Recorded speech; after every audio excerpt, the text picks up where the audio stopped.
오늘 우리 이 설교 시간에 우리가 아마도 여러분이 오늘 오실 때에 어제 영신 예배도 드리셨지만 아마도 간절한 마음으로 나오셨을 것 같아요. 2017년이 정말 주님께 맡기는 한 해가 되기를 원하는 마음으로 아마 이 자리에 나오셨을 겁니다. 그러한 마음으로 오늘 우리가 말씀을 들을 때에 우리 하나님께서 우리 모든 성도님들과 또 가정과 또 여러분의 일터와 그리고 우리가 사랑하는 안산 제일교회 위에 그리고 위기에 처해 있는 이 나라와 민족 가운데 새로운 힘을 주실 것을 우리가 믿음으로 고백하며 나아가는 2017년 되시기를 축복합니다. 오늘은 우리가 방금 읽었던 시편 23편의 말씀을 가지고 하나님의 꿈이라는 제목을 가지고 여러분과 이 말씀을 나누고자 합니다. 여러분, 우리 모두에게는 사실 꿈이 있습니다. 이 꿈이라는 것은 현재 이루어질 수 없지만 어떤 우리 안에 마음의 소원을 갖는 것이죠. 그래서 그러한 꿈을 갖게 되면 우리가 현실을 가끔은 이기기도 하고 또 지루하고 또 무료한 삶 속에서 어떤 희망을 갖게 하는 게 꿈이라고 말할 수 있겠습니다. 우리가 꿈이 없는 사람은 굉장히 마음이 그냥 현실을 어떻게 하면 이겨나갈까 거기에만 너무 집중되어 있기 때문에 그냥 보기에도 너무 분주하고 바쁘겠지만 여러분과 저는 아마 다를 거라고 믿습니다. 우리 가슴 속에는 아마 꿈이 있을 거라 믿습니다. 그러니까 우리가 그 꿈이 없다면 사실 우리가 어떻게 살아갈 수 있겠습니까? 자녀에 대한 꿈, 또 나의 가정에 대한 꿈, 나의 배우자에 대한 꿈, 그러한 꿈들이 사실 이루어지기 위해 사실 우리가 지금 열심히 예배하고 기도하고 또 이렇게 앞으로 나아가는 것일 줄 믿는데 오늘 이 시편 23편에는 하나님의 꿈이 나와 있다라는 것입니다. 그래서 이 시편 23편을 보면 여호와는 이렇게 기록되어 있습니다. 굉장히 여러분 이거 많이 들어보셨던 말씀입니다. 익숙해져 계신 말씀인데 이 시편 23편에 보면 나의 목자 내가 부족함이 없다 나를 누이신다 내 영혼을 내가 사망해 어떻게 보면 이 시편 기자가 자기만 생각하는 것 같이 앞에 나, 내 이런 것들을 많이 놓았습니다. 그런데 사실은 그게 중요한 게 아니다라는 것이죠. 이 시편 23편 기자는 이제 다윗인데 이 다윗이 이 시편을 쓸 때에 맨 처음에 부른 이름이 바로 여호와입니다. 여호와는 그것은 무슨 말이냐라는 것이냐면 나의 꿈이라는 중심, 이 중심에 하나님의 꿈으로 나의 꿈을 하나님의 꿈으로 바꾸는 작업이다라고 볼 수가 있는 것이죠. 그 1절에서 그가 주님은 나의 목자시니 이렇게 기록하며 자신이 사실은 내가 갖고 있는 꿈이 있지만 그러나 그 꿈보다 더 중요한 것은 여호와는 하나님의 꿈이 더 중요합니다. 라는 믿음의 고백을 이 1절을 통해 다윗은 고백하고 있다라는 것이죠. 그런데 여러분 우리가 오늘 첫 번째로 기억을 해야 될 것은 우리가 하나님의 이름을 부르는 것이 얼마나 중요한가라는 것입니다. 많이 중요합니다. 하나님의 이름을 우리 삶에 가장 첫 번째에 두고 여호와는 하나님은 이렇게 우리가 부르는 것은 너무나 중요하다라는 것이죠. 우리가 출애굽기 3장을 보면 하나님께서 모세를 부르시고 내가 아브라함과 이삭과 야곱의 하나님인 내가 이제 이스라엘을 구원하겠다라는 하나님의 꿈에 대한 내용을 이 모세를 부르시는 말씀하시는 장면이 나옵니다. 하나님의 꿈은 무엇이었냐면 내 백성 이스라엘을 애굽에서 건져내라 라는 것이었죠. 그랬을 때 모세가 굉장히 망설였습니다. 출애굽기 3장을 보면 모세가 이미 살인을 하고 강야 생활을 오랫동안 한지라 많이 마음이 위축되고 하나님의 꿈을 받아들이기에는 부족한 상황이었다는 걸 알 수가 있는데 그가 굉장히 망설이며 하나님께 묻습니다. 만약 내가 애굽에 내려가서 이스라엘 사람들을 만나서 선포할 때에 당신들을 구원하러 왔습니다 라고 말할 때에 그들이 질문하면 제가 하나님을 뭐라고 말해야 합니까? 라고 모세가 질문을 할 때에 그가 하나님께 그렇게 묻습니다. 하나님, 내가 그 백성들에게 하나님을 누구라고 설명해야 되겠습니까? 그때 하나님은 그들에게 답변해 주시죠. 나는 스스로 있는 자니라. 우리가 여기서 깨달을 수 있는 것이 무엇입니까? 우리가 하나님의 이름을 부른다는 것은요, 그냥 단순한 일이 아니다라는 거예요. 스스로 있는 분, 정말 전능하시고 성실하시고 인자하신 그분을 부른다는 것은 아주 특별한 일이다라는 것이죠. 우리가 하나님의 이름을 부른다라는 것은 하나님, 이전에는 내가 나의 꿈을 생각하며 살아왔다면 이제 하나님 내가 모세처럼 위축되고 어쩌면 외로울지 모르고 너무 힘이 들지 모르겠지만 그럼에도 불구하고 내가 온 힘을 다해 하나님을 부르는 것은 이러한 나의 척박한 삶 속에 하나님의 꿈이 생겨나기를 원합니다. 그런 의미다라는 것이죠. 그래서 만약 우리가 하나님의 이름을 부른다면 하나님은 그 이름 뒤에 하나님의 꿈을 여러분 각자에게 주신다라는 말씀입니다. 성도 여러분, 여러분은 오늘 말씀으로 정말 저의 마음을 담아 축복하고 싶습니다. 2017년에 무엇을 하시든지 여호와의 이름을 가장 먼저 부르시는 저와 여러분 되기를 주님의 이름으로 축복합니다. 그러면 정말 놀라운 꿈이 임하게 될 줄 믿습니다.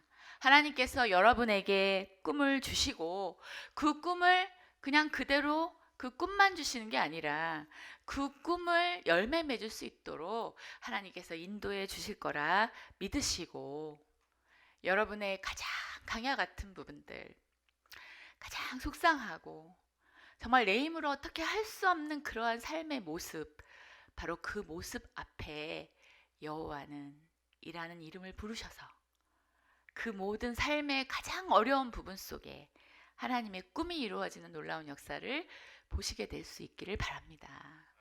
저는 날마다 상담실에서 사역을 하지요.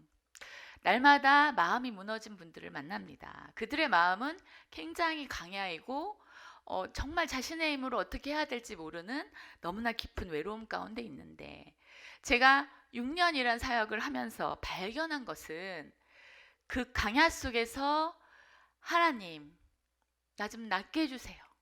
하나님, 나 좀 도와주세요. 라고 했을 때 하나님께서는 때로는 그들을 위대한 상담사로 이끌어내시기도 하시고 또 그 삶을 통해 또 다른 삶의 어려움을 가진 사람을 이해할 수 있는 꿈을 갖게도 하시는 그러한 모습을 제가 보게 된다는 것입니다.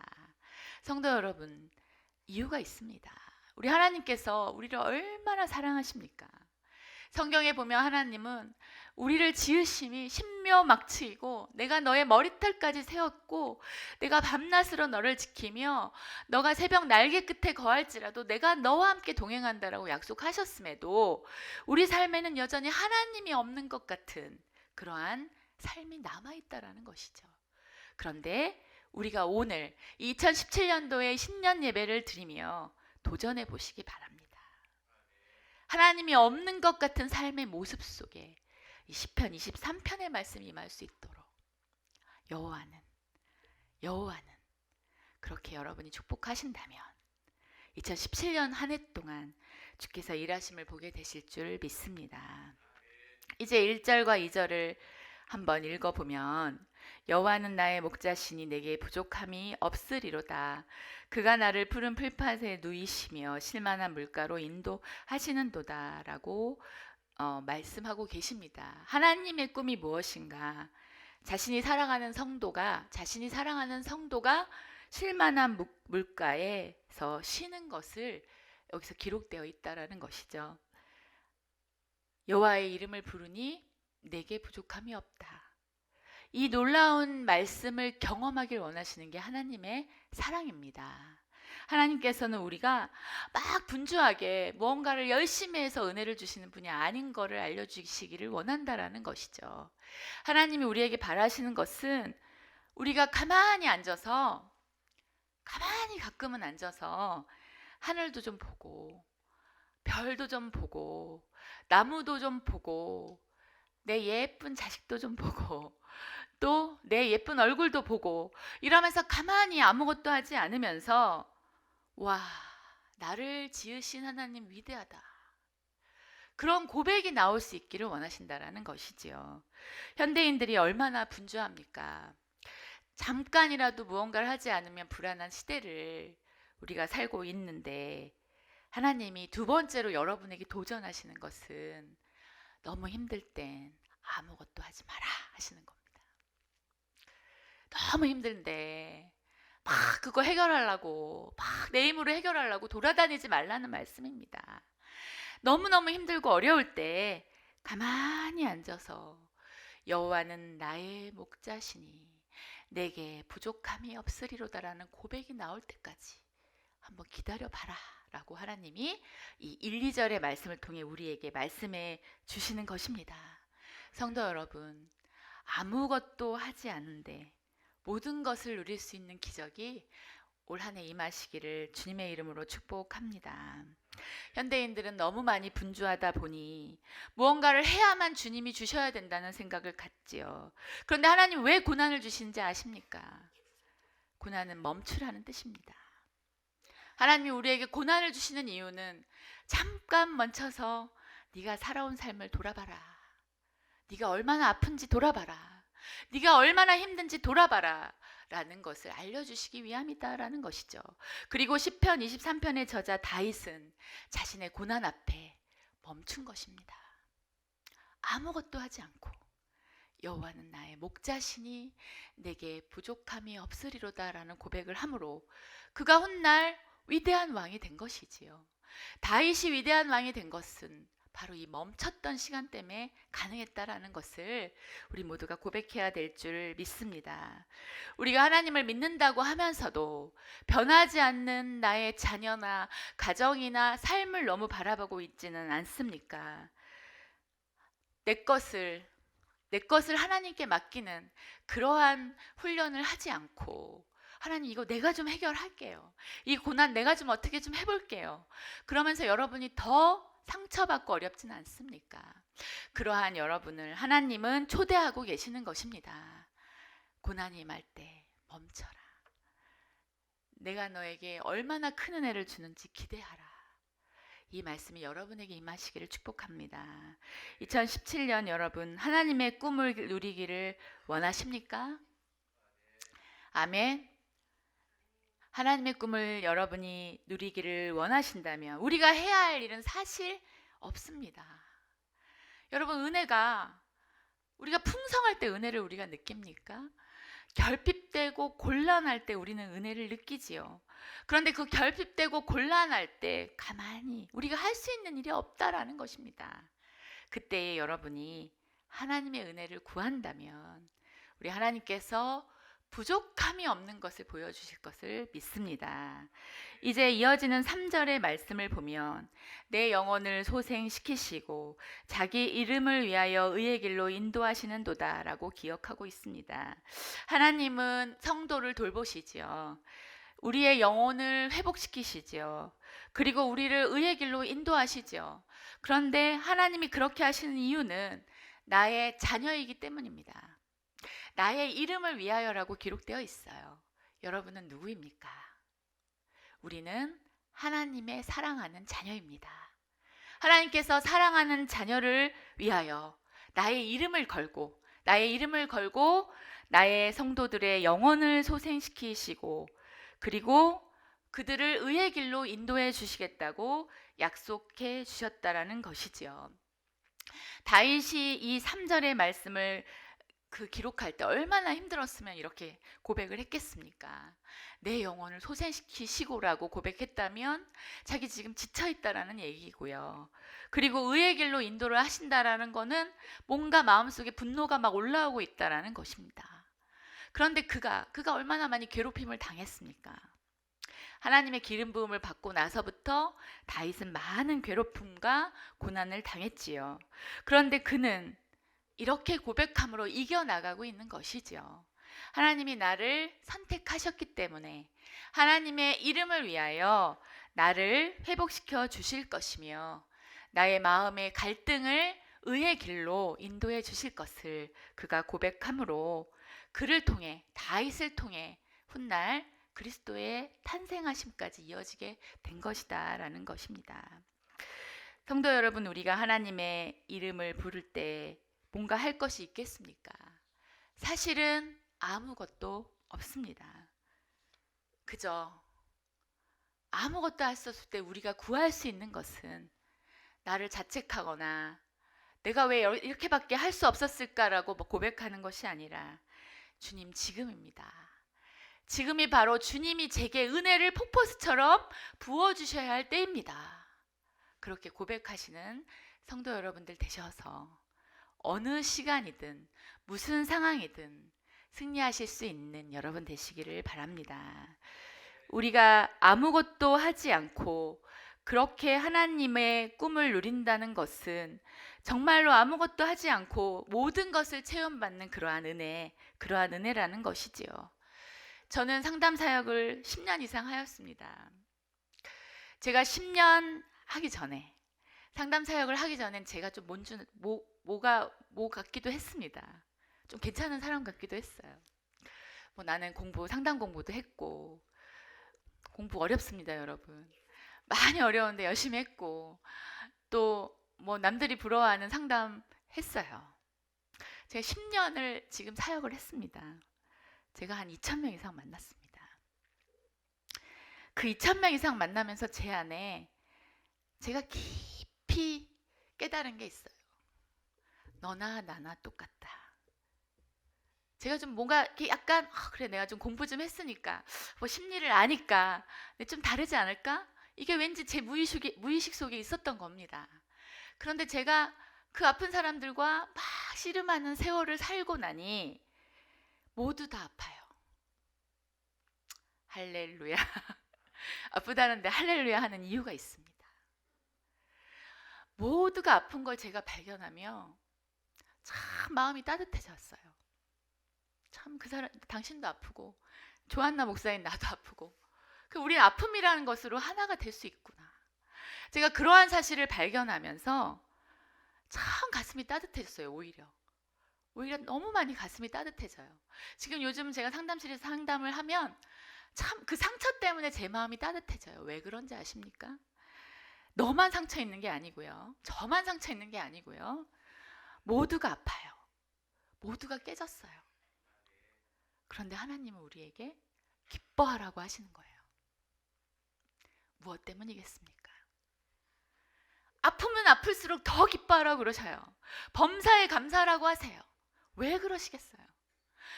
많이 아플수록 하나님의 은혜는 더 큰 겁니다. 내가 아프면 아플수록 하나님은 내가 웃을 수 있도록 하나님의 은혜를 준비해 놓으신 거예요. 그래서 제가 10년 이상 상담 사역을 하며 지금은 너무 감사해요. 내가 잘나서 내가 공부 좀 많이 해서 하는 게 아닙니다. 내가 너무 아파서 한다. 나도 아파서, 나도 너무 아파서 아픈 사람들을 함께 대화하며 풀어나가는 과정 속에서 마음이 막 따뜻해지는 걸 느끼는 거예요. 근데 그게 바로 하나님의 은혜 때문이라는 거지요. 그래서 여러분, 우리가 고난이 클수록 더 감사해야 되는 것은, 고난이 커도 하나님은 우리에게 범사에 감사를 하셨잖아요. 그럼 그 뒤에 뭐가 있는지 아십니까? 감사할 수 있는 놀라운 선물을 하나님 지금 준비하고 계시다라는 것이지요. 그것을 우리가 기억하며 2017년에 여러분 반드시 이 은혜의 주인공이 되시기를 주님의 이름으로 축복합니다. 이 4절의 말씀을 넘어가서 제가 한번 읽어보겠습니다. 내가 사망의 음침한 골짜기로 다닐지라도 해를 두려워하지 않을 것은 주께서 나와 함께 하심이라. 주의 지팡이와 막대기가 나를 안위하시나이다. 다윗은 고백합니다. 내가 하나님의 은혜를 체험했던 가장 놀라운 그 교육의 장소는 사망의 음침한 골짜기였나라고 고백하고 있어요. 놀라운 고백이죠. 우리가 기도하는 이유가 무엇입니까? 내 안에 있는, 내 앞에 있는 상처나 아픔이나 연약한 그런 것들 사라지게 해달라고 기도를 하지만 사실 여러분, 전문 상담사들은 말합니다. 아픔이 100% 없어지지 않는다. 회복할 수 있는 능력은 주지만 그 아픔이 그냥 그대로 남아있을 가능성이 많다라고 우리는 보고 있어요. 견디는 힘은 더 많아질 수 있지만 그것은 무슨 말입니까? 우리가 하나님의 나라에 가기 전까지는 그 아픔 그대로 있는 겁니다. 그럼 우리는 해야 할 일이 무엇입니까? 바로 사망의 음침한 골짜기 같은 시간 앞에서 주님, 제가 무엇을 배워야 하겠습니까? 주님, 내가 어떠한 은혜를 구해야 되겠습니까? 그러한 고백을 하실 때에 우리는 그곳에서 중요한 것을 배우게 될 줄 믿습니다. 이스라엘 광야에서 제일 필요한 것은 물과 그늘이라고 합니다. 그런데 놀랍게도 이 물과 그늘을 동시에 얻을 수 있는 곳이 있는데 바로 그곳이 골짜기라는 것입니다. 사망의 음침한 골짜기. 그것이 우리의 인생의 어떤 부분인지 저는 여러분을 다 알지는 못하지만 바로 그곳에서 여러분 주님을 만나게 되는데 3인칭의 주님이 아니라 2인칭의 주님을 만나게 될 뿐만 아니라 이 사망의 음침한 골짜기가 나의 인생의 물과 그늘을 얻는 통로가 될 것이라고 오늘 주님께서 여러분에게 약속해 주실 줄 믿습니다. 여러분에게 묻고 싶습니다. 하나님의 이름을 부르고 하나님의 꿈을 꾸는 인생이 되기를 원하십니까? 두 분만 대답을 하셨어요. 한 번만 더 제가 한번 여쭤보도록 하겠습니다. 아침이라 힘들긴 하지만 그래도 우리가 입술로 고백하면 화이팅이 되는 것이라서 하나님의 이름을 부르고 하나님의 꿈을 꾸는 인생이 되기를 원하십니까? 아멘. 그렇다면 사망의 음침한 골짜기에 거해도 주님이 함께 하심을 믿는 인생 되기를 축복합니다. 사망의 음침한 골짜기에서 주님을 확인하는 인생이 되셨으면 좋겠습니다. 문제가 없어지는 인생은 없습니다. 그건 아무것도 안 하는 사람이 그렇습니다. 열심히 살면 살수록 더 그 사람한테는 문제가 많습니다. 사람을 많이 만날수록 더 문제가 많습니다. 수도원들에 있는 그 사람을 피해 사는 사람들밖에 문제 없는 사람 없겠지요. 그랬을 때 오늘 우리가 주신 말씀을 붙잡고 문제가 없어지는 인생을 하나님께 구할 것이 아니라 주님이 계시기에 내가 문제를 해결하는 능력을 경험하는 인생이 되기를 기도합니다. 이렇게 기도할 수 있는 여러분 되시기를 바랍니다. 이제 우리가 2017년도에 붙들어야 할 것은 나의 꿈이 아니요 하나님의 꿈일 줄 믿습니다. 하나님의 꿈을 붙들고 사는 인생이 될 줄 믿습니다. 이제 마지막 남은 9절, 5절과 6절의 말씀을 한번 제가 읽겠습니다. 주께서 내 원수의 목전에서 내게 상을 차려주시고 기름을 내 머리에 부으셨으니 내 잔이 넘치나이다. 이제 주님께서 5절의 말씀을 통해 네가 은혜도 알았고 사망의 골짜기에서 인생을 배웠는데 그런 너에게 내가 진수성찬을 차려주겠다라는 약속을 하고 계십니다. 그런데 놀라운 것은 원수 앞에서 진수성찬을 차려준다라는 것이죠. 하나님의 꿈은 우리 한 사람이 낫기만을 바라는 게 아니다라는 얘기입니다. 하나님의 꿈은 우리의 그 사망의 음침한 골짜기를 지나 진수성찬을 맞는 귀한 성도들이 나의 원수까지 초대해서 함께 먹을 수 있는 놀라운 식탁을 기대하는 분인 줄을 믿습니다.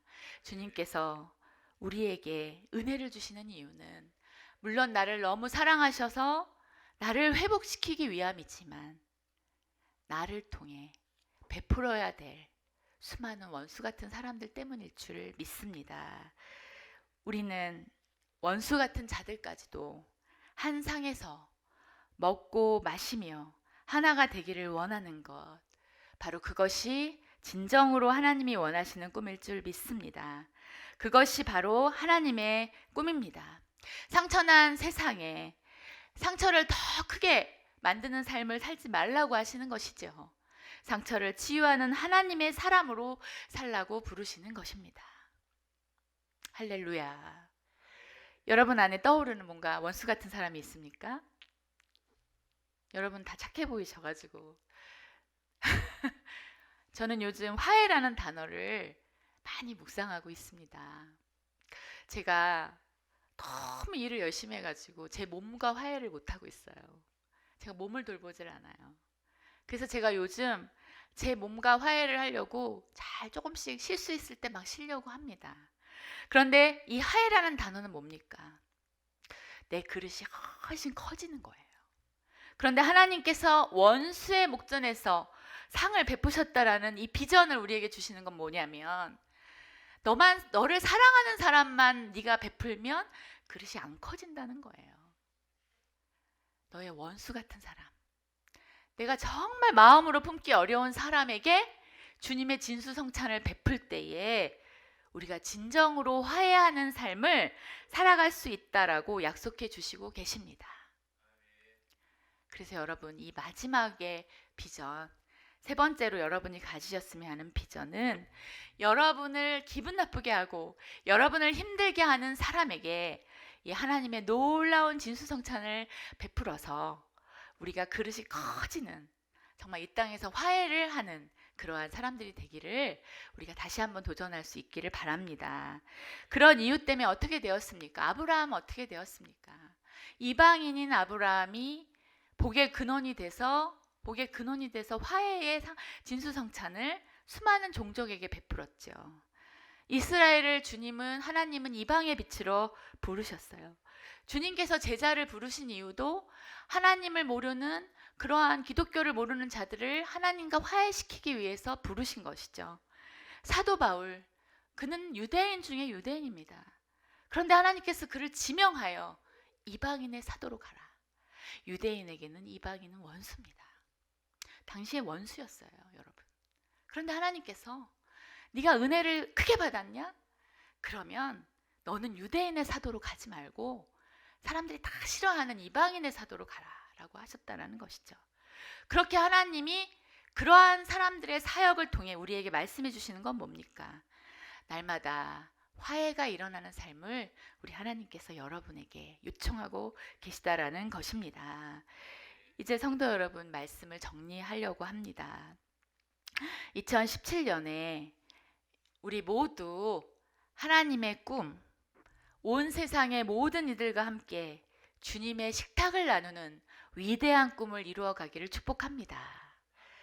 그래서 마지막으로 필요한 게 무엇입니까? 내 평생에 선하심과 인자하심이 반드시 나를 따르리니 내가 여호와의 집에 영원히 살리로다. 성도 여러분, 우리가 믿어야 될 것은 하나님의 선하심과 인자하심을 믿고 그것을 날마다 아무것도 안 하면서 경험해야 하는 것입니다. 우리의 마음에 그 선하심과 여호와의 선하심과 인자하심이 채워지면 그때 힘이 생겨요. 내가 이거 좀 나눠야 되겠다. 이렇게 좋은 거 나 혼자만 하면 안 되겠다. 이런 놀라운 은혜가 생기는 것이죠. 하나님의 선하심과 인자하심을 공급받기 위해서 2017년도에 여호와의 집에서 예배에 승리하시고, 기도에 승리하시고, 말씀으로 승리하시고, 찬양으로 승리하셔서 여호와의 선하심과 인자하심을 이웃과 또 때로는 나를 괴롭히는 자들과 마음껏 나누셔서 하나님의 놀라운 축복 받으시는 귀한 한 해가 되시기를 주님의 이름으로 축원합니다. 다 같이 기도하시겠습니다.